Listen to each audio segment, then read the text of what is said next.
Sekian waktu lamanya filosofi yang menyatakan bahwa hidup itu seperti roda telah menjadi dasar keyakinan dari banyak orang percaya, sehingga rasa lelah, frustasi, kecewa, dan berbeban berat telah dianggap hal yang wajar untuk dialami.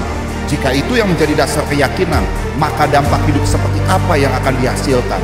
Tidak heran jika akhirnya kehidupan orang percaya hanya berputar-putar pada permasalahan akibat ketidakakuratannya sendiri. Bukankah Tuhan telah menetapkan kehidupan orang percaya terus naik dan tidak pernah turun, bahkan menjadi saksi dari kedahsyatan dan kebesaran Tuhan? Saat Roh Kudus tercurah, maka keberadaan kita akan menjadi senjata kebenaran untuk menghancurkan segala pekerjaan iblis di atas bumi ini. Bagaimana wujud konkret dari cara Tuhan melatih diri kita yang merupakan makhluk roh? Dan bagaimana cara kita bekerja sama dengan Roh Kudus untuk dibangun menjadi alat di tangannya? Mari temukan jawabannya di ruang Tyrannus, The Room of Revivalists and Reformers.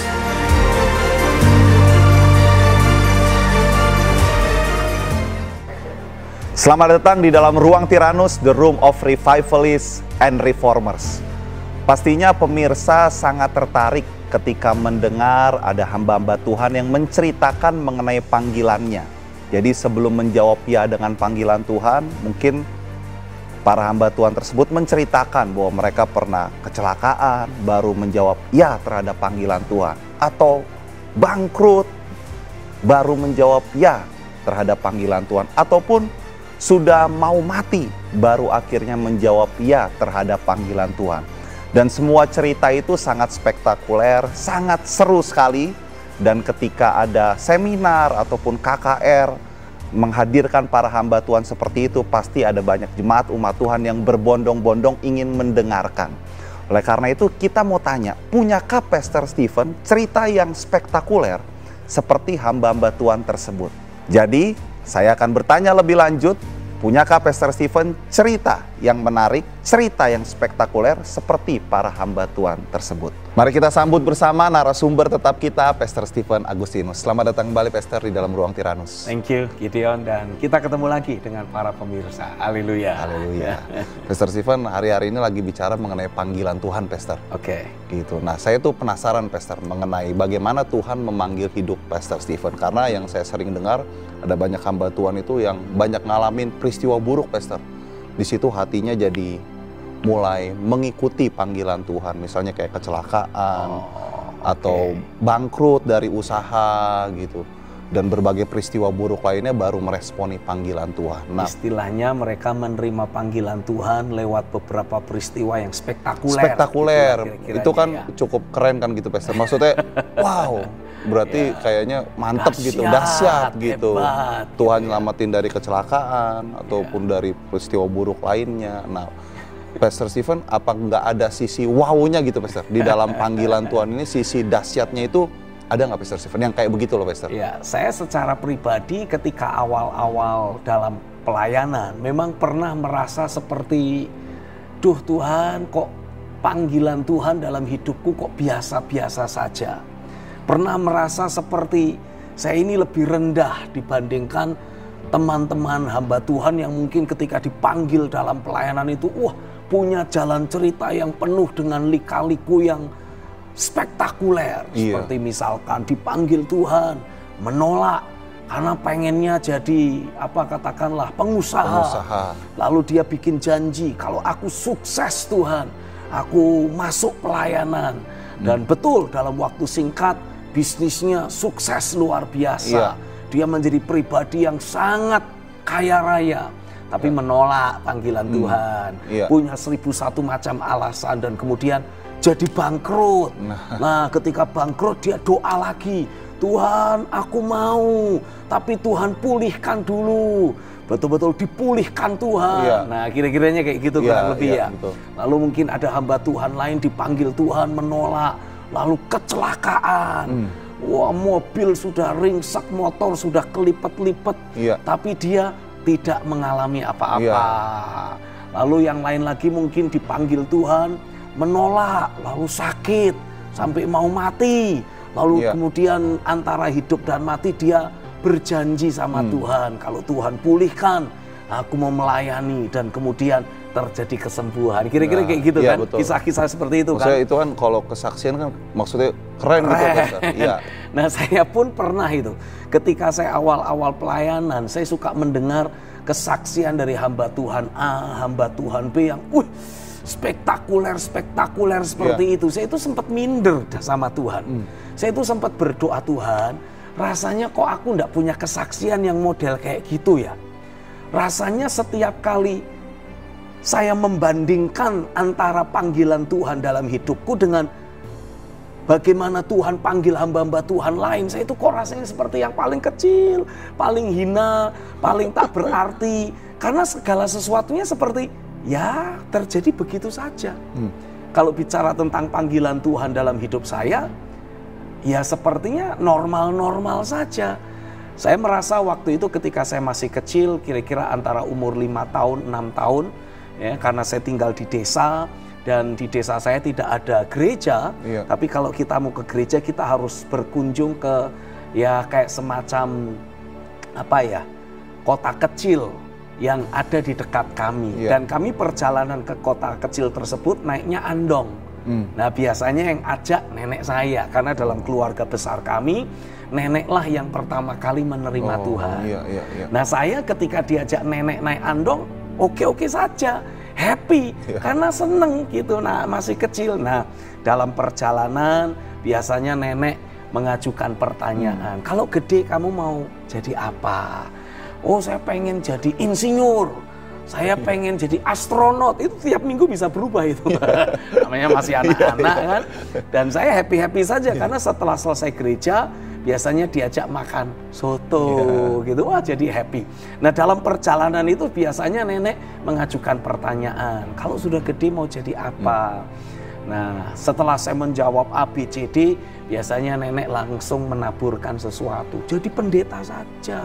Jadi hamba Tuhan itu bagus, hebat. Ya begitulah kurang lebih lah.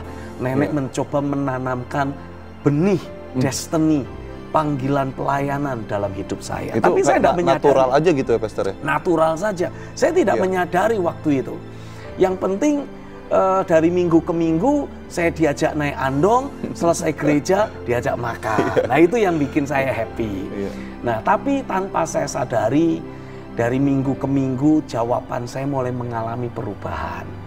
Ketika nenek sekali waktu tanya, jadi pendeta saja, saya bilang nggak mau saya nggak mau jadi pendeta, pengennya jadi penginjil. Nah seakan-akan udah mulai nyerempet ke sana gitu. Dan terbukti ketika saya ada di kelas 6 SD. Pada waktu itu wali kelas saya membuat sebuah pengumuman bahwa dalam Eptanas nanti, pada waktu itu kelulusan kelas 6 SD untuk masuk ke SMP kan harus melewati ada Epta dan Eptanas. Nah itu nanti akan menentukan kamu masuk ke sekolah favorit atau tidak. Nah waktu itu saya doa. Dalam keluguan saya itu saya doa, Tuhan buat aku punya nilai yang bagus di Eptanas nanti, supaya aku bisa terjaring masuk ke sekolah favorit secara langsung gitu. Jadi berdasarkan nilai otomatis mendapatkan tiket gratis, nggak perlu harus ujian lagi untuk masuk ke sekolah favorit yang ada di daerah saya.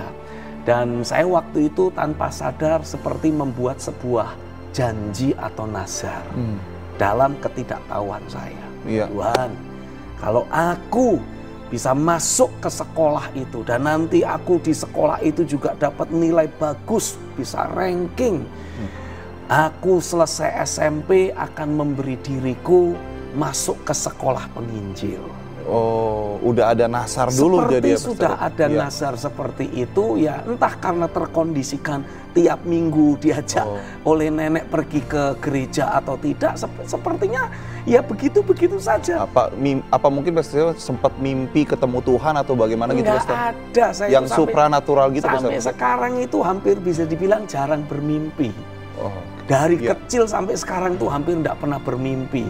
Mengalami peristiwa supernatural ya baru setelah ada di pelayanan ini saja. Jadi kayak panggilannya kayak kurang menarik gitu. Kurang menarik, sepertinya kok alami saja begitu. Alami saja begitu. Nah, ketika saya selesai menaikkan doa itu, tidak berapa lama kemudian Eptanas diadakan, dan puji Tuhan dapat nilai bagus, dapat ranking, jadi masuk ke sekolah yang dituju. Tapi yang namanya masih anak-anak ya. Ketika di kelas 1 SMP itu saya begitu mulai sekolah, mulai seneng main bulu tangkis waktu itu. Oh, itu hampir tiap hari saya main bulu tangkis. Lagi zaman kejayaan Indonesia zaman juga ya. Kejayaan Indonesia waktu itu. Dan saya kalau main bulu tangkis itu naik sepeda kira-kira sampai 5 km sebelum bisa ketemu tempat di mana ada lapangan bulu tangkis. Jadi kebayang betapa desanya tempat saya. Naik sepeda 5 kilo. Lalu setelah itu main bulu tangkis sampai 5 set. Balik lagi pulang. Itu hampir tiap hari. Sampai kemudian mungkin karena kelelahan kali ya. Saya kemudian jatuh sakit. Nah, tapi ya terlepas dari apa dan bagaimana, saya itu sempat mengoreksi doa saya sama Tuhan. Tuhan, ini rasanya kok saya mau merevisi doa saya untuk melanjutkan ke sekolah penginjil setelah selesai SMP. Karena nemuin passion yang lain begitu. Karena sepertinya tergoda dan kepengen hal yang lain. Waktu itu komputer baru masuk Indonesia. Jadi saya berkepengen, Tuhan, saya itu kepengen melanjutkan sekolah SMA supaya nanti bisa kuliah komputer. Kan saya bisa tetap menginjil sebagai ahli komputer. Nah, jadi mulai bernegosiasi nih kisahnya sama Tuhan. Nah, selama masa-masa itu sih saya tidak mendapati Tuhan marah, Tuhan melarang. Sepertinya Tuhan atau naik sepeda aja. Ketabrak itu enggak ya? Semuanya baik-baik saja ya. Bahkan ketika saya sakit terkena tifus waktu itu juga tidak merasa bahwa itu hukuman Tuhan. Enggak, itu saya tahu karena saya kelelahan gitu. Nah, jadi ketika saya mengajukan revisi atas rencana saya setelah selesai SMP, ya sepertinya Tuhan cuman biasa-biasa saja, tidak ada jawaban tidak ada jawaban gua geledek lu, nggak ada, sepertinya ya biasa-biasa saja. Karena dimensi doa yang saya pahami waktu itu juga saya belum mengerti bagaimana Tuhan bicara. Saya sama sekali tidak tahu bahwa Tuhan itu bisa berbicara secara langsung, belum tahu. Saya baru tahu itu setelah ada dalam pelayanan. Nah, singkat cerita, selesai SMP, waktu mau ujian akhir, kelas 3 SMP, saya doa lagi sama Tuhan. Tuhan, oh Tuhan, aku pengen bisa mendapatkan nilai bagus supaya saya bisa mendaftar ke sekolah favorit lagi. Nah, singkat cerita, puji Tuhan dapat nilai bagus. Saya punya kesempatan untuk memilih satu dari antara 2 SMA favorit. Jadi ada di daerah kota Pekalongan atau di kota Tegal waktu itu. Nah, herannya waktu itu saya doa sama Tuhan, Tuhan, aku mau minta tanda. Kalau Tuhan kasih tanda begini, artinya saya akan mendaftar ke SMA di Tegal. Kalau jawaban Tuhan bekono, ya artinya saya ke Pekalongan seperti yang disarankan oleh semua guru-guru yang ada. Dan puji Tuhannya, Tuhan menjawab permintaan dan doa saya meminta tanda. Ketika saya dapat tanda, saya bisa tahu dengan pasti saya harus melanjutkan ke SMA di kota Tegal. Nah, waktu saya mendaftarkan diri ke sana, waktu itu saya ingat betul di SMA Negeri 1 Tegal. Ini SMA yang sangat favorit di kota situ ya. Kota situ. Itu saya mendapati, saya lihat teman saya, name-nya bagus. Ini, name-nya bagus. Yang ono, name-nya bagus. Wah, name saya ini sepertinya bersaing ketat ini.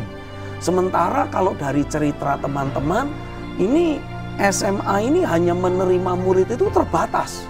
Sementara pada waktu saya datang ke sana, itu yang mendaftar di sana itu ribuan. Wah, ini bagaimana ini? Tapi saya sudah dapat tanda dari Tuhan. Jadi ini kurang lebihnya latihan langkah iman yang Tuhan berikan tanpa saya sadari. Nah, saya kemudian serahkan NEM saya di SMA tersebut, dan puji Tuhan ketika waktu pengumuman saya diterima dan dimasukkan di kelas 1-1. Ini kelas favorit. Karena ternyata mereka menjangkau 3 kelas sekaligus. Nah, yang nilainya bagus-bagus dimasukin di kelas 1-1. Yang rada-rada kurang di kelas 1-2. Yang lebih di bawah lagi di kelas 1-3, kira-kira gitu. Nah, sejak saya kemudian bersekolah di SMA itu, saya kan kemudian jadi pindah kota. Saya kos di sana di salah satu majelis gereja yang ada di kota tersebut. Hampir tiap hari, entah bagaimana saya itu kepengennya itu keluyurannya di gereja. Ikut doa pagi, ikut ibadah pengerja, walaupun saya bukan pengerja. Ikut ibadah, pokoknya segala bentuk ibadah yang ada di sana, saya kepengen ikut. Termasuk ibadah wanita pun saya datang untuk membantu apalah yang bisa saya bantu. Lalu ketika hari Sabtu, saya pulang ke kampung saya ikut ibadah remaja di sana. Lalu ketika hari Minggu, saya ikut ibadah yang ada di gereja asal saya. Lalu saya langsung naik bus pulang kembali ke kota Tegal dan ikut ibadah sore yang ada di sana. Jadi dalam 1 minggu 7 hari itu saya bisa full tiap hari ikut ibadah terus. Itu maksudnya dorongan dari diri sendiri apa terkondisikan begitu, Pastor? Mungkin karena terkondisikan ya. Saya mungkin karena waktu itu juga tinggal di saya kos itu di sebuah rumah yang menjadi majelis di gereja tersebut. Jadi ya memang ada activity di gereja, lalu saya terkondisikan begitu kurang lebihnya. Tapi walaupun sepertinya terkondisikan, somehow saya jadi mulai merasakan ada kasih mula-mula yang muncul dalam hati saya. Saya mulai merasakan, wah kok happy ya kalau ibadah. Kalau ikut puji-pujian, ikut dengar firman, kok happy ya. Makanya tiap hari saya jalanin, saya ikuti tanpa ngomel. Bahkan masuk bulan pertama, saya mulai merasa besok ulangan itu sebodoh, besok ulangan gampang lah. Sekarang ibadah dulu. Mulai jadi seperti itu. Masuk bulan kedua saya mulai merasa, wah ini enggak bener nih kalau kayak gini nih. Karena kan pelajaran kan makin bertambah sulit itu dari waktu ke waktu. Saya mulai berpikir, wah kalau saya nilainya jelek malu-maluin juga nih.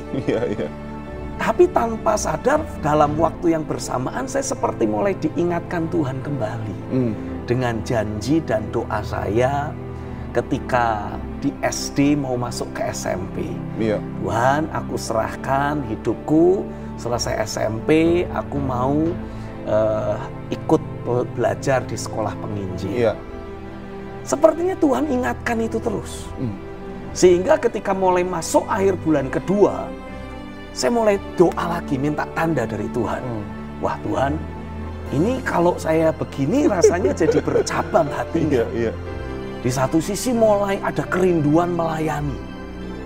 Di sisi yang lain, tanggung jawab sekolah ini harus saya perhatikan. Tapi saya mulai mendapati hati saya kok seperti mulai gak tertarik sekolah. Lebih tertarik pelayanan.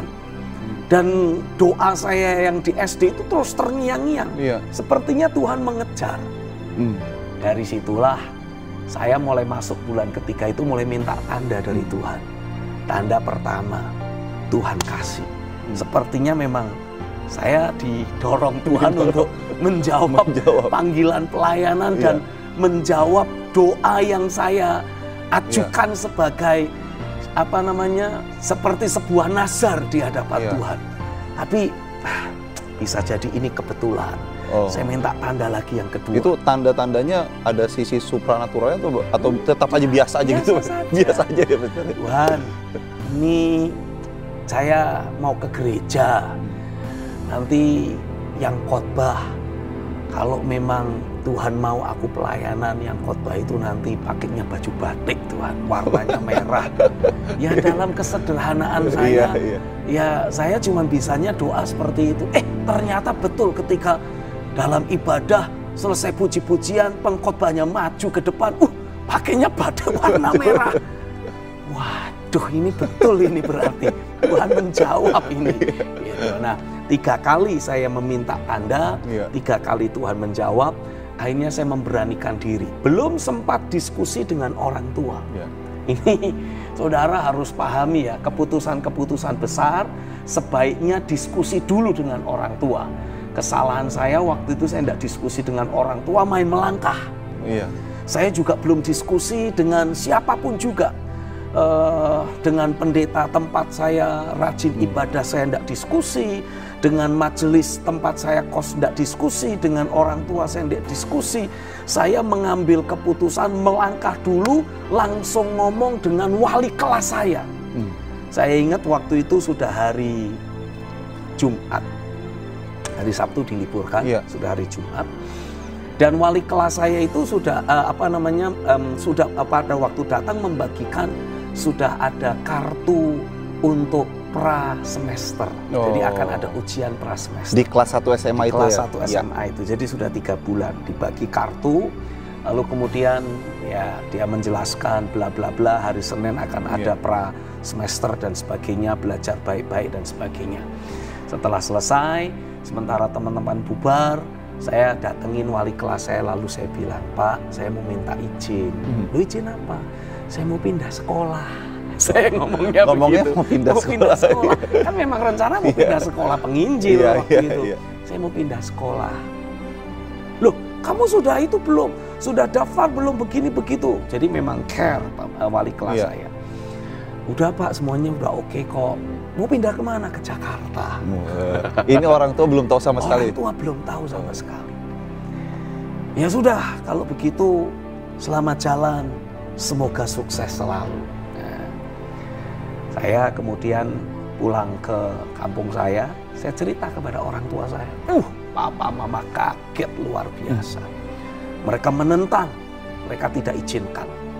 Tapi saya ngomong, kalau Tuhan yang panggil, papa mama artinya ya harusnya setuju. Tapi saya tidak maksa. Lalu saya ngomong begini, saya mau doa aja deh. Karena yang suruh adalah Tuhan, kalau papa mama tidak setuju, sementara seharusnya sebagai orang tua, saya membutuhkan restu, jadi biar nanti Tuhan yang bicara sama papa mama.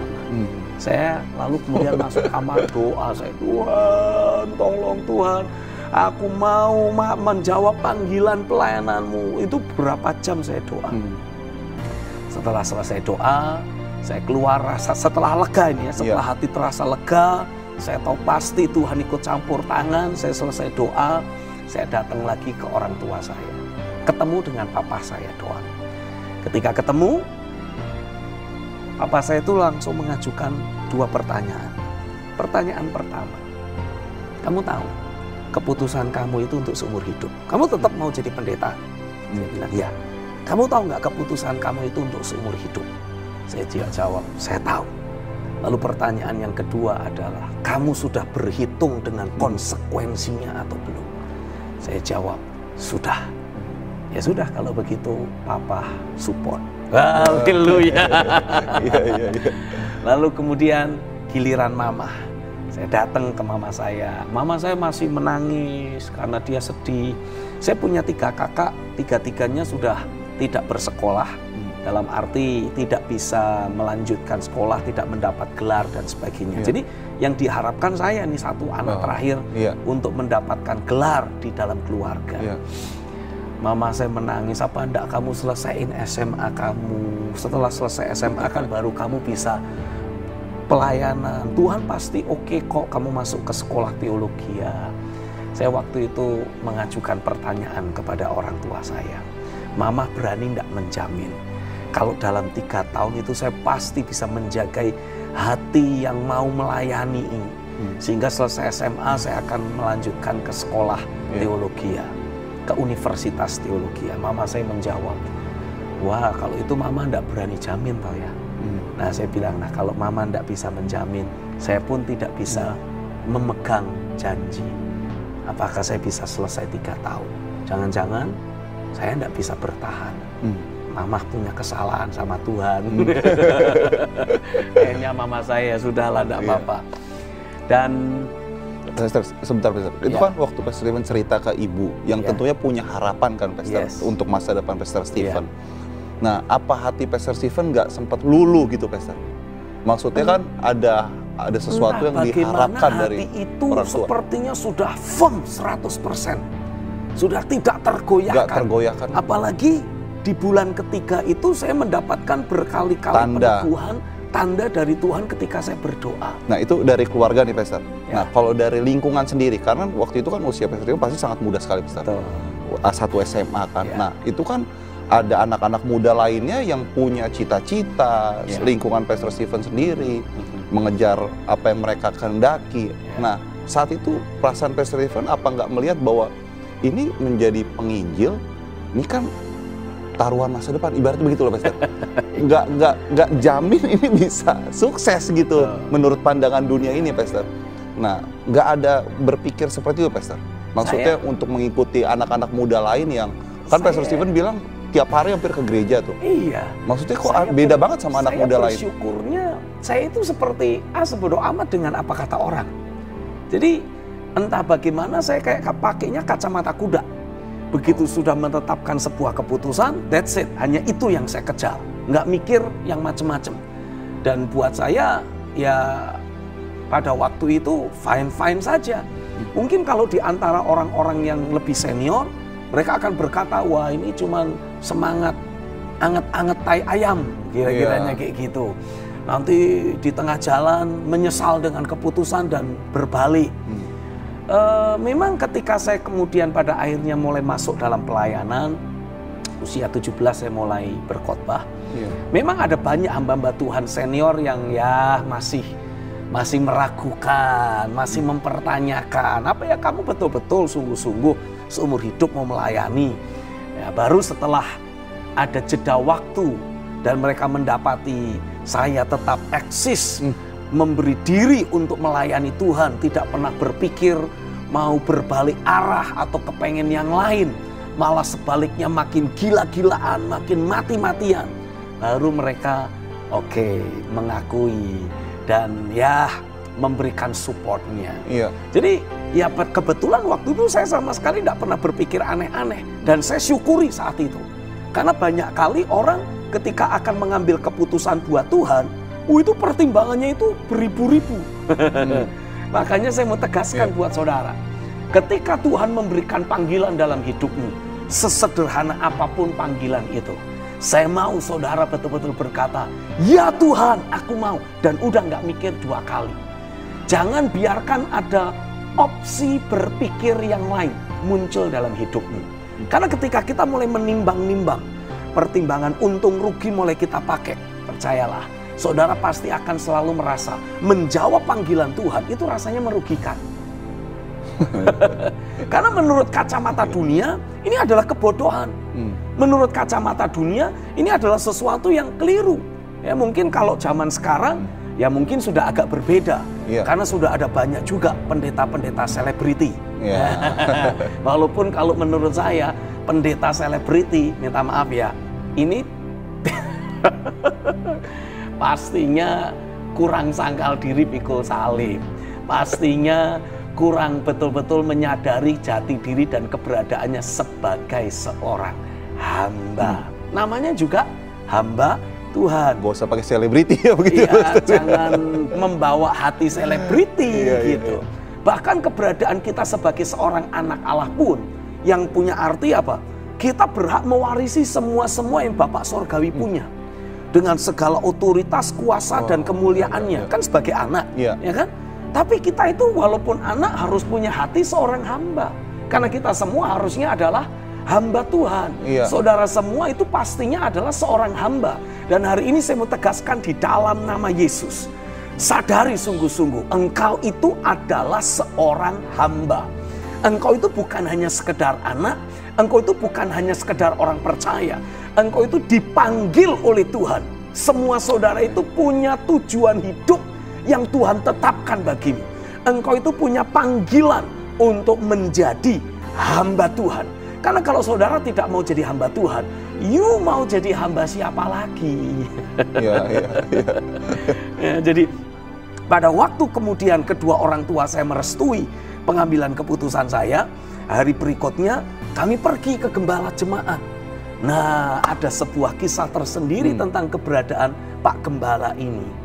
Jadi Pak Gembala ini memang sudah berkali-kali mengirim orang ke sekolah Alkitab, tapi selalu gagal di tengah jalan. Ada yang gagal karena tidak tahan pembentukan, ada yang gagal karena dikeluarkan oleh sekolah, habis di sana berantem, ngajak temen berantem, ngajak guru berantem. Jadi akhirnya pendeta ini, hamba Tuhan Gembala ini berpikir, wah saya sudah tidak mau kirim orang. Dan dia memang sempat ngomong, menyatakan kekecewaannya lewat mimbar, saya tidak mau kirim orang lagi. Nah, singkat cerita ketika saya diantar oleh ayah saya untuk ketemu dengan gembala ini, menceritakan seluruh kisah dan kerinduan hati saya.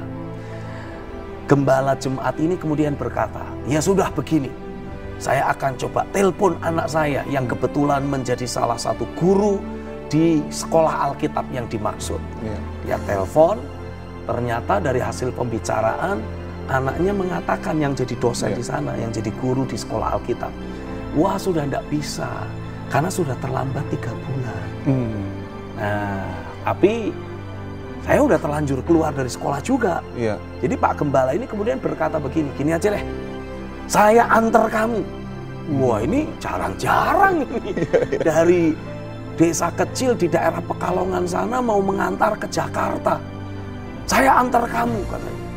Supaya saya bisa bicara langsung dengan direktur sekolah Alkitabnya, minimal kamu dijadikan sebagai pendengar. Walaupun tidak tercantum sebagai siswa karena terlambat, tapi kamu diterima sebagai pendengar. Ya udah Om, puji Tuhan, haleluya. Jadilah saya ke sekolah Alkitab. Itu gembala itu, apa yang dilihat dari gembala itu di dalam diri Pastor Stephen kok sampai mau seperti itu? Karena saya tidak berani nanya. Oh, saat itu akhirnya nggak nanya kenapa mau gitu ya? Nggak berani nanya saya. Kenapa kok kamu mau nganterin saya? Nggak berani saya. Yang penting saya dianterin. Itu yang lebih penting ya. Itu yang lebih penting. Iya. Jadi begitulah perjalanan panggilan pelayan saya itu sepertinya smooth-smooth saja. Bahkan sepertinya Tuhan membukakan jalan yang sepertinya sudah tertutup. Pintu-pintu yang tertutup Tuhan bukakan. Jadi nggak sampai kecelakaan, nggak sampai yang harus mengalami hal-hal yang wah heboh dan dahsyat begitu. Tapi kalau saya ingat-ingat lebih lanjut, campur tangan Tuhan itu real. Karena ketika saya bicara dengan kedua orang tua menyetujui dari yang awalnya menolak. Ketika ketemu dengan Pak Gembala, awalnya Pak Gembala sudah ngomong saya tidak mau mengirim orang lagi. Tahu-tahu justru dia yang mengantar sendiri. Biasanya dia cuma kasih surat pengantar doang. Tapi ini diantar sendiri. Bahkan sampai kemudian karena saya tidak kebagian asrama, saya dibantu dicariin tempat kos. Wah.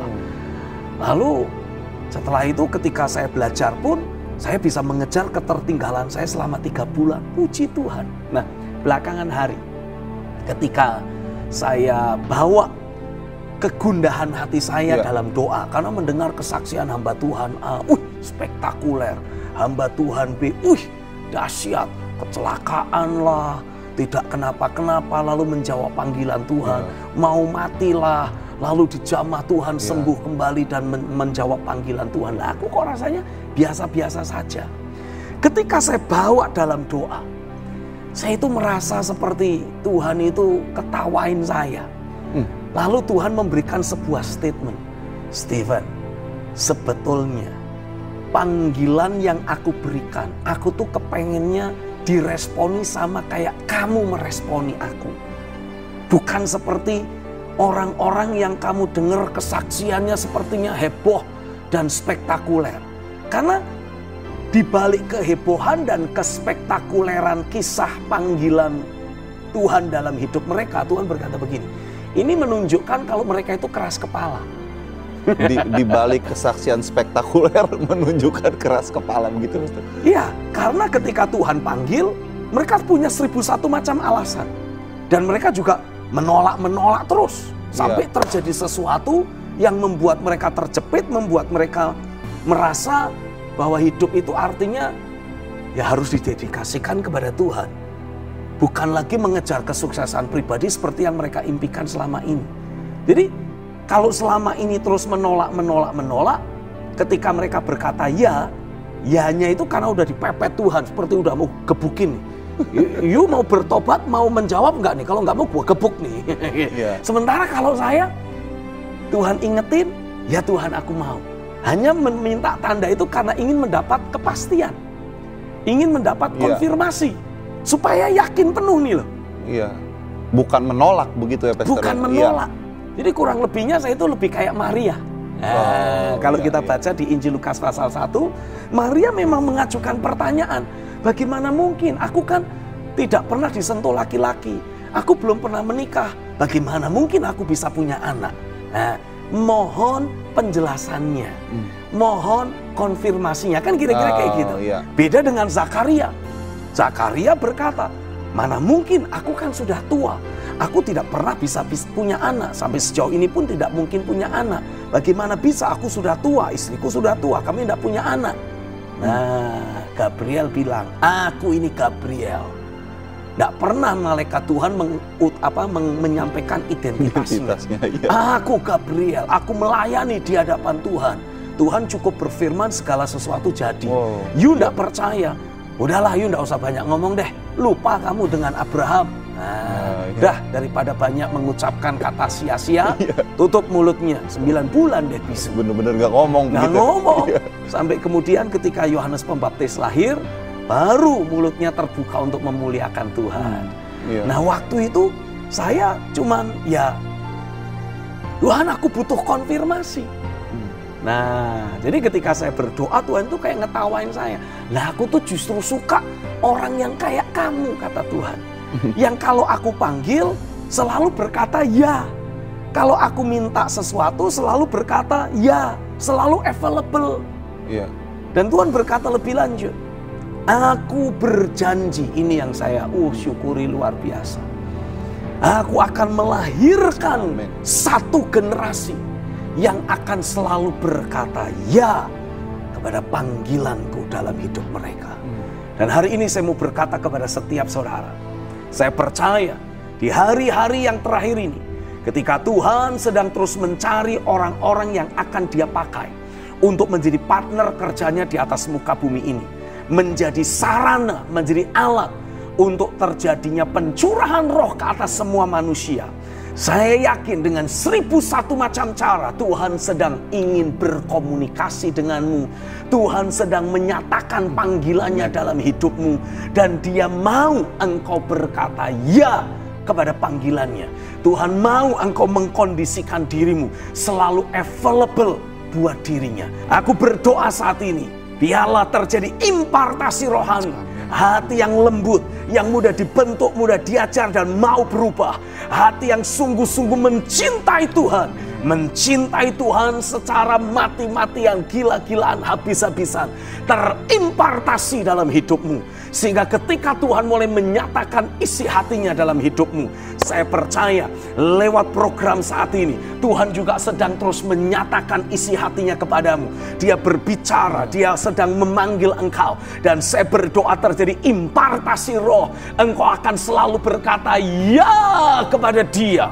Dan ketika engkau berkata ya kepada panggilannya, Roh Kudus akan memfollow up. Roh Kudus akan menindaklanjuti, memberi engkau kemampuan untuk melangkah dalam ketaatan, memberi engkau kemampuan untuk menanggulangi berbagai konflik, berbagai pergumulan, berbagai kelemahan, berbagai hambatan, halangan, rintangan yang selama ini menghalangi engkau untuk melangkah menjawab panggilan Tuhan. Terjadilah atas hidupmu di dalam nama Yesus. Rohnya tercurah atasmu, rohnya bekerja kuat dalam hidupmu. Aku meteraikan ini semua. Yang percaya katakan amin. Amin, amin, amin, amin, haleluya. Pastor Stephen, mungkin ini pertanyaan terakhir, Pastor. Ya. Sebenarnya yang benar meresponi panggilan Tuhan itu yang seperti apa, Pastor? Yang seperti Pastor Stephen atau seperti yang harus heboh-heboh spektakuler? Karena kalau dari jalan hidup Pastor Stephen kan ini kalau ibarat pertandingan balap, Pastor. Ini lurus-lurus aja, Pastor. Betul. Jalan hidupnya. Maksudnya kan ini sesuatu yang membosankan. Kalau misalnya yang lika-liku gitu, Pastor. Wah, itu kayaknya seru. Nah, kalau menurut kebenaran firman Tuhan yang tertulis, Pastor, sebenarnya yang mana yang benar? Karena kalau selera pasar, Pastor, orang lebih senang melihat, mendengar itu yang wah, lika-liku. Penuh dengan ada sedikit crash di tikungan gitu. Itu yang menarik, Pastor. Nah, kalau dari standar firman Tuhan tertulis itu sebenarnya yang mana, Pastor, yang benar? Yang benar adalah ketika Tuhan memanggil, kita selalu berkata iya. Dan kita segera melangkah menjawab panggilan Tuhan itu. Karena ketika kita berkata nanti dulu, sebentar ya Tuhan, boleh enggak kalau aku pengen ini dulu. Ya Tuhan sih boleh-boleh saja. Tapi itu menunjukkan kualitas hati kita yang tidak mau taat secara sempurna. Iya. Kita seperti tidak belajar menyadari bahwa hidup kita ini bukan milik kita lagi. Kita merasa masih terus memiliki hidup kita. Makanya jalan hidup kita lika-liku. Jalan hidup kita naik turun. Kenapa? Yaitu konsekuensi dari keputusan yang kita buat karena mengikuti keinginan hati manusiawi kita. Tapi ketika kita menyadari, aku ini bukan lagi milikku lagi. Aku memang sudah ditebus dari dosa. Tapi artinya siapa yang menebus? Tuhan. Berarti ya aku miliknya Tuhan. Dan sebagai milik Tuhan, Tuhan berhak untuk melakukan apa saja. Memang tidak semua kita dipanggil untuk menjadi pendeta. Kebetulan saya dipanggil Tuhan jadi pendeta. Tapi mungkin saudara, engkau dipanggil untuk menjadi hamba Tuhan di dunia bisnis. Dalam pengertian apa? Di dunia bisnis engkau tidak berpikir bahwa engkau itu ingin sukses, kaya, berhasil, pokoknya mengeduk uang sebanyak-banyaknya. Tidak. Saudara ada di dunia bisnis untuk menghadirkan terang Tuhan di sana. Tentang masalah berkat yang begitu melimpah, hanya berkat Tuhanlah yang menjadikan orang kaya. Jerih payah dan susah payah tidak akan menambahi kekayaan orang itu, hanya berkat Tuhan. Jadi sadari itu. Kalau saudara mengejar kekayaan, percuma. Semakin kau kejar kekayaan, semakin seperti bersayap terbang menjauhimu. Tapi semakin kau melangkah melakukan kehendak Tuhan, dan kau terus membangun kapasitas hidupmu memperkenan hati Tuhan, berkat Tuhan akan memberkatimu, menjadikanmu kaya, mengangkat engkau menjadi orang yang berpengaruh, yang terpandang dan disegani. Mungkin engkau tidak dipanggil jadi bisnismen, tapi engkau dipanggil menjadi hamba Tuhan. Tetap panggilanmu itu adalah hamba Tuhan. Mungkin di dunia politik, mungkin di dunia pertahanan dan keamanan, mungkin di dunia apalagi hukum katakanlah, di berbagai aspek kehidupan, di setiap domain Tuhan ingin ada hamba-hambanya yang berfungsi menjadi terang, ada hamba-hambanya yang berfungsi menjadi saluran untuk terjadinya pencurahan roh di sana, dan engkau dipanggil untuk ikut terlibat. Pastikan engkau berkata ya kepada panggilan Tuhan dengan segera. Nggak usah pakai 1001 macam alasan. Nggak perlu ada peristiwa buruk dulu, Nggak perlu ada peristiwa buruk dulu. Nggak perlu Tuhan pepet saudara, Tuhan mau gebukin saudara. Nggak perlu yang kayak gitu-gitu lah. Buang-buang waktu. Ya, ini terakhir, Pastor. Terakhir banget, Pastor. Tapi kan ada, Pastor, ayat di firman Tuhan cerita tentang Yunus, Pastor. Nah, ini kan seringkali dijadikan ayat sebagai bentuk orang yang benaran dia, membenarkan ketidakakuratan hatinya. Begitu ya, Pastor? Karena itu kan cerita jadi menarik, Pastor. Ada ikan besar, maka wah itu seru gitu, Pastor. Tapi ujung-ujungnya kemana? Tetap ke Niniwe juga. Bahkan yang tadi Gideon bilang menarik, itu buat Yunus nggak menarik itu. Oh iya, buat Yunus yang nggak menarik. Buat Yunus itu penderitaan. Buat kita sih kalau jadiin film menarik ya begitu. Itu buat Yunus penderitaan. Nah beda kalau saudara dengar kesaksian orang lain mungkin kayaknya menarik. Buat orang yang menjalani, penderitaan itu. Babak belur bener ya, itu. Jadi jangan buat kisah Yunus menjadi ayat untuk membenarkan ketidakakuratan hatimu. Ya. Kisah Yunus itu kisah Nabi yang tidak akurat. Jelas begitu ya, Jelas. Jadi jangan ikuti. Mari kita belajar hidup dalam keakuratan, dalam ketaatan mutlak, sehingga selalu memperkenan hati Bapa. Haleluya. Ya, baik Pastor Stephen, mungkin untuk yang terakhir banget bisa mendoakan pemirsa. Oke.